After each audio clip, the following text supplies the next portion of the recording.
David, hello. Hi, Fergal. For this month's blog, we're in Hanley in Staffordshire. Why are we here? Well, the Hanley Centre where we are today is a really great example of our new commission model of services. So you can see loads of people in behind me having lunch. In the room across there, we've got a knit and natter session. In the big hall at the back, we've got line dancing. Over there, we've got move it and lose it. So great activity, connection, people coming together all through the day. And hopefully, as we show you more about what's going on here, it'll be kind of the last piece of the jigsaw to show how our strategy is all coming together. And what's been happening since the last time we spoke? Well, we just got to the end of the financial year, and I'm very pleased to say the charities finished the year with a surplus at operating level. So we've more than done our budget, but we've created a surplus, which is the first time that's happened for very many years. So that's great because it's everybody's hard work paying off, but more importantly, it gives us money to be able to reinvest back into the services. So as we look to the future of the organisation, we've shown you in previous blogs our new cafe, our new Tea & Co in Bournemouth, looking fantastic. A couple of weeks ago, we just opened our new healthy living shop in Hairmyres in Scotland, and in the last 5 or 6 months, we've gained the Healthy Living Awards in Scotland right across our retail estate. So that's really important because obviously it gives us competitive advantage, but I think it's even more important because we're doing the right thing, so that members of staff in the hospital, patients, their families get choices to eat more healthily when they're in and around the hospital, whether it's in the cafes or in the shops. So that's what's been going on in retail, which is great.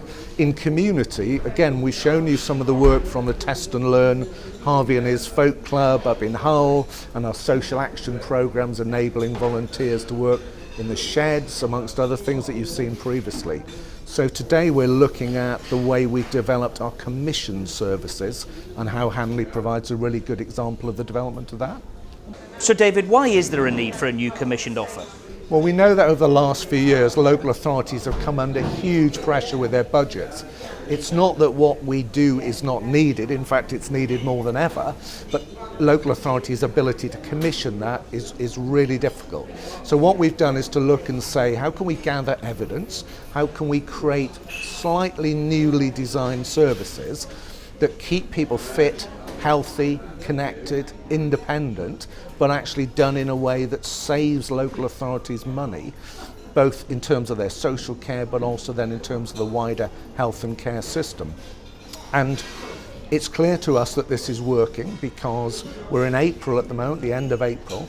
So far this month, we've won about £400,000 worth of new tenders for commissioned services. So what a cracking start to the year that is. But why don't I get Sam Ward, who's our Director of Commissioned Services, to tell you more about it.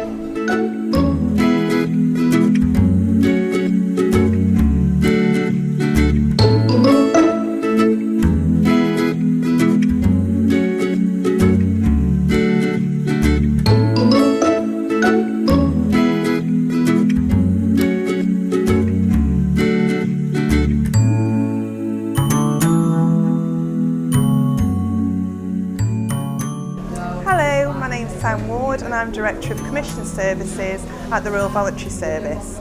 Commissioned Services, what does that mean? Well, I look after all of the services that we have that are either contracted or under service level agreements, where we work with partners in local authorities, healthcare settings, or we work with corporates and major funders. So commissioned services in Royal Voluntary Service, we tend to focus around 3 specific areas. So we look at services that we provide to somebody in their home, supporting them with their life personally. We help people in a hospital environment, and we also have services that help people in a community, which tends to be more group work activities. So if I take them in turn, so first we have the community style services, and they might be what we would more traditionally call the social centre work, and that's where people come into us, they have some activity in the morning, they enjoy a nice lunch with us, they have an activity in the afternoon, and they sit and they chat and they socialise, and then they go home. And those kind of services are usually commissioned to us through the local authority. Another type of service that we do around a hospital environment are either home from hospital services, where someone's had a spell in hospital, they need some additional practical and emotional support when they get home, and we help them with that transition, getting back on their feet. And the other hospital environment that we work in is on wards. So we might be helping fetching and carrying, bedside visiting, getting a little bit of group activity happening on those wards and supporting people, making them feel confident and ready to go home and feel that they'll be able to cope. And the third area that we work in is helping somebody in their own home. So we would traditionally see that, recognise that within Royal Voluntary Service as a Good Neighbours scheme. And that's where we're actually helping someone build their confidence, help them go out and about, choose their own shopping, go to GP appointments, make sure that they can live the life that they want to live with that little bit of support that gets them to a point where they're able to do it by themselves. Why is commission services important? I think commission services is increasingly important actually. You know, we have the older ageing population that David spoke about earlier. We do have great need within our communities for extra additional support, and it's not enough for some people to just be around a chat or a cup of coffee. It's more practical, it's more supportive help that they actually need there. And we've got lots more older people that are living with long-term conditions that need that extra help. And what do older people get out of it? What do older people get out of the services that you deliver? There's a whole range of reasons that people would get a benefit from our service, and some is it's physical. It's about getting out and about, increasing your mobility through the various activities that we have. It's about having social interaction. It's keeping your networks with friends and family, your neighbours. It's about just feeling part of your community and feeling like you. And I think that's a bit of a strange thing to say, but people say to us sometimes that when they've been poorly, they don't feel they have the confidence to go back to the club that they were attending or going and visiting friends because the mobility's not quite great, they're worried about falling, etc. They kind of lose themselves and who they think they are. So the commission services for us is about building all that support and resilience back in so that individual can feel like, yeah, I'm doing what I want to do, I'm living the life I want to lead. And how is what you're doing changing? I think the community is changing greatly, communities in which we live. Society is changing, we have this ageing population, and I think Royal Voluntary Service has to be able to move and change and flex with what older people want and require from us. So what people are expecting from their retirement, going back 10 years even, is very different to people that are retiring now and what they expect and what they want to be doing now. And we have to be able to move with the times and make sure that we can keep as many people living a healthy and happy life that they want to live. And how important is it in places like this in Hanley and what's going on here? I mean, if you describe what's going on here and how important are centres like this? This is a really, really good example of a community centre that Royal Voluntary Service run. It's a great hub of activity, so there's lots of things that go on within this building, but it's also a good anchor point. It's somewhere where people know how to get in touch with us, know how to get information, know how to get help and support. Even if they don't come here, there's a focal point where they can get information from. But in here we have a great example of one of our new commissioned offers, and we would recognise it more as a traditional social centre offer that we would call them in Royal Voluntary Service, but going forward we'll be calling them Supporting Healthy and Happy Lives. And that's a programme where people come in, get together in a group, and we have quite structured activity.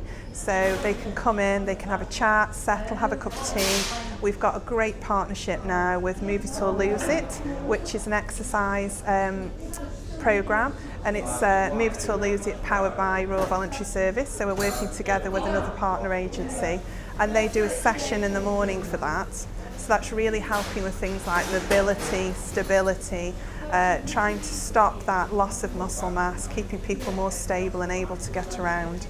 We then have a nutrition and hydration focused lunch, if you like. So there's lots of really nice things on a changing menu, getting people to drink lots of water, take lots of fluids on board, which also helps with memory and basic health. And then in the afternoon, we focus on what we're calling cognitive stimulation therapy, which sounds very fancy, but it's hobbies, craft work, memory work, where again people are working together, using their brain, really getting things moving. And then again in the afternoon it's social time, people can sit and chat and do whatever they want to do before they go home. So it's a nice relaxed atmosphere, but we've got some structure and some reasoning behind it, which is really helping people stay healthier and happier. And Sam, how important is a centre like this in terms of enriching the lives of people, which not only helps them immediately and gives them something to do now, but also prevents other things happening further down the line, which might, in the past, have led to some sort of intervention from either local authority or the local health trust? An awful lot of what goes on here at the centre, on the face of it, looks just very nice. People are having fun, there's lots of laughing, lots of chatting going on, and there are lots of activities. But actually what it is, it's preventative work. It's putting in those building blocks that are keeping people at a place in their lives where they are self-sufficient, they can live in their own homes, they've got people around them that they can rely on in times of needing a little bit more support. They have all that here, and then on the face of it, it just looks like a fun place to be. We are really lucky in Rural Voluntary Service that we have a number of these community centres, but it doesn't have to be housed here. We can house ourselves in a church hall, we can house ourselves as part of a housing association complex and work with external partners. We can do some of this work on a ward in a hospital. So it's really great to have this facility, but to get out there and reach more people and really grow our commission services, we will be doing them in all sorts of environments, not just a community centre. What is the vision for the future? So I talked a little bit, I've mentioned a little bit before about our three main offers that we have going forward for commission services, and I talked about supporting you at home, supporting your recovery and supporting healthy and happy lives. Those three areas of work we are really focusing on, and it's not to say that what we've been doing before is not valuable, it's not a good thing to do. It's about just really beefing it up and getting us to a position where we can scale up and really help more older people. And we're seeing great traction already. So we're still in April. We've sold in over £400,000 worth of services in the new models, and we've resold to commissioners that were thinking what we're going to do next year, because we always have that funding cycle. 26 new model offers have gone in, and so we're really getting a lot of interest. Commissioners really see the value of it, they really see the benefit, and I think the thing that's very appealing to them is everything is evidence, evidence, evidence. If we can prove the impacts of the work that we do and what it means for those commissioners, they are very happy to put the hand in the pocket and help us by commissioning a service.